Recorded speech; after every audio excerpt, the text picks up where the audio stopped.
Estudo recente revela que 1% da população mundial é portadora da síndrome de Tourette. Mas estima que o índice pode chegar a 3% porque muitos portadores da doença não têm o diagnóstico. O primeiro registro de paciente com tiques e sintomas típicos da síndrome foi registrado em 1825 pelo médico francês Jean-Martin Charcot. Somente em 1884, o também francês, médico e estudioso Gilles de la Tourette descreveu em 8 pacientes os mesmos sintomas da síndrome, que ele denominou na época de doença dos tiques convulsivos. Em homenagem a ele, a doença foi batizada de síndrome de Tourette. A doutora Ana Uni é psiquiatra com atuação especial em síndrome de Tourette. Ela explica que a doença pode se manifestar entre os 2 e os 15 anos de idade, sendo mais comum aos 7 anos.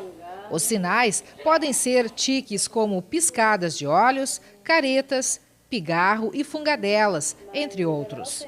20% das crianças podem ter tiques sem que isso seja um problema. Quando esses tiques permanecem ou são muito graves e acabam interferindo na rotina, eles recebem um diagnóstico de transtorno de tique, que no caso de ser tique motor e vocal, recebe o nome de síndrome de Tourette. É uma doença que a gente chama de neuropsiquiátrica, porque ela afeta tanto o sistema neurológico, tendo esses movimentos involuntários, como a parte psiquiátrica e emocional. Mas se possuir 1 ou 2 tiques, o que é considerado normal, já chama a atenção das pessoas, seja em que idade for, imagine como é a rotina de uma criança com vários tiques em um ambiente escolar. O Albert tem 47 anos de idade e hoje retorna à escola onde estudou na infância para reviver sua história. O jornalista começou o tratamento para controle dos tiques aos 35 anos de idade, logo ao ter o diagnóstico. Mas ele já manifestava os tiques desde os 8 anos. As crianças me imitavam, era uma coisa tão evidente que, além de rirem muito e me apontarem no pátio do colégio, as crianças me imitavam. Então eu sabia dos tiques, como é que eram os tiques, pela representação caricata que os meus coleguinhas faziam. E isso me deixava muito chocado e muito triste, porque eu pensava, eu sou maluco, tem uma coisa errada comigo, eu não sabia o que era. Coçar o nariz, fazer careta, mexer os dedos, girar a cabeça, mexer os ombros, fungar. Os tiques eram variados e lá naquela época ele já sofria o que hoje se chama de bullying. Para ti a gente percebe que não é muito confortável essas recordações todas, né? Não, nem um pouco. Porque tudo foi muito difícil para mim, porque eu me sentia agredido. Debochavam de mim, me ironizavam, me apontavam no pátio. Eram poucos os amigos que concordavam em conviver comigo, porque sabiam que eles também iam ser apontados, os amigos do maluco, os amigos do tique-tique. Eu olhando o pátio aqui, eu fico me lembrando dos cantinhos que eu frequentava. Os cantinhos que tu te escondia? Me escondia. Um aluno cheio de tiques, sentado no fundo da classe, tentando se controlar. É uma cena de filme, mas é cena também da vida real. Eu sentava no fundo, que era para as pessoas não me verem. Aí, se eu sentasse no fundo, eu podia ter os tiques que eu quisesse, para todo mundo olhando para frente, ninguém olhava para mim. A impaciência de colegas e professores com um aluno que involuntariamente atrapalha a aula. Venha aqui, por favor. Também se repetiu com Albert, que conta que foi agredido por uma professora porque não conseguia se controlar. Aí ela chegou e me deu um cascudo na cabeça. Para com isso! Aí eu tomei um susto tão grande que fiquei meio que em estado de choque, porque a turma toda ficou chocada, né? Aí eu parei. E ela achou que eu tinha parado porque ela me deu um soco na cabeça. A família sempre o apoiou e protegeu, mas também não entendia que as ações e reações repetitivas que ele fazia eram involuntárias, e isso gerava muita repreensão. Para eles, os tiques também eram uma normalidade, era algo que não se compreendia. Eu também era muito reprimido, né? Repreendido dentro de casa.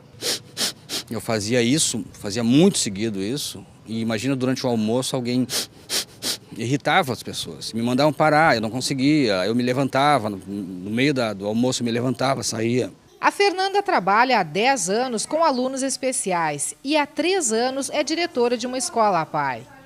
Diariamente presta assistência e convive com dificuldades, limitações, preconceitos e com a dor dessas pessoas e das famílias.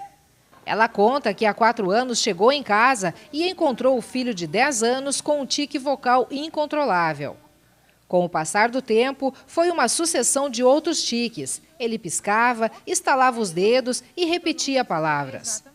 O diagnóstico definitivo de que é portador da síndrome de Tourette só veio há cerca de 5 meses. O problema existe, mas eu acho que ele não é o fim. Ele tem que ser o começo de uma nova realidade para nós. E eu espero que ele entenda isso e que esteja disposto também, né? Porque vai partir muito dele, essa questão também. Desse aceitar e saber que é assim e que isso não vai mudar e que a gente vai ser feliz apesar disso, apesar da síndrome. Ela conta que a síndrome faz com que o filho tenha reações impulsivas e até agressivas, principalmente na escola, consequência de ansiedade e situações extremas. Ele sabe o que está acontecendo, que ele está tendo algumas atitudes que ele não gostaria e não deveria ter. E o mais difícil nisso tudo é esse enfrentamento do que ele faz em alguns momentos com o que ele gostaria de fazer. O objetivo dela passou a ser divulgar informações sobre a doença. Levou o filme e livros à escola na expectativa de uma maior compreensão e aceitação do filho. Eu acho que no momento em que houver esse entendimento da síndrome, um maior conhecimento por parte das pessoas, isso vai favorecer muito, em todos os sentidos, todas as pessoas que sofrem disso. O dia que eu gravei com a Fernanda, ela comunicou-me que o filho não queria participar da reportagem e também não queria ser identificado. Então eu solicitei que ele me respondesse por escrito a uma pergunta. E hoje eu vim buscar essa resposta.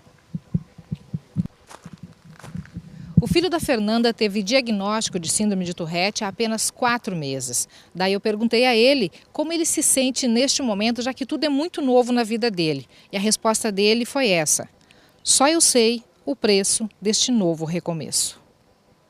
A doutora Ana explica que 1/3 dos portadores tem cura espontânea quando atinge a idade adulta.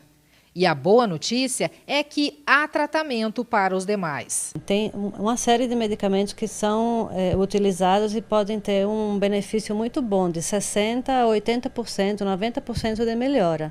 O ideal é que a pessoa consulte um médico que entenda do assunto para poder ver, no caso dele, qual é a melhor opção. Para se conseguir uma melhora dos tiques, pode se levar de 2 a 3 semanas ou até meses, dependendo da gravidade e da resposta da pessoa ao medicamento. Ela destaca que há uma grande mobilização pela divulgação da doença para que o conhecimento leve as pessoas a buscarem diagnóstico e tratamento adequado. A ASTOC, que é a Associação dos Portadores de Tourette e os Familiares, ela faz grupos de apoio, ela orienta famílias, ela recebe as pessoas, explica o que é Tourette e faz grupos de apoio, em que os parentes se juntam e discutem conta das suas experiências. No filme e na vida real, Brandi Cohen, mesmo com a síndrome, realizou seu sonho e se tornou um professor de sucesso.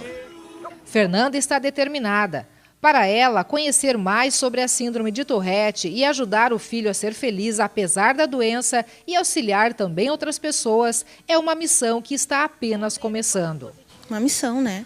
De dizer o que é isso, de como isso acontece na vida das pessoas, porque é uma coisa que afeta tudo e todos. É uma questão comportamental. Se quem convive com a gente não tiver sensibilidade de entender isso, não tem como conviver. O Albert não deixa por menos e faz da profissão que escolheu, o jornalismo, arma para cumprir uma missão especial. Eu encaro a divulgação da síndrome como uma missão de vida, a minha missão aqui na Terra. Minha família teme que me expor possa me fechar portas, mas eu penso que se uma pessoa estiver sendo ajudada por mim nessa minha exposição, já terá valido a pena qualquer prejuízo que eu tenha. E existem prejuízos? Até agora só tenho elogios. Parabéns. Obrigado.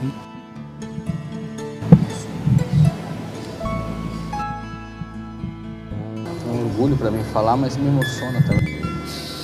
Porque eu vejo quanta gente está sofrendo sozinho. Eu só quero ser tratado como todo mundo.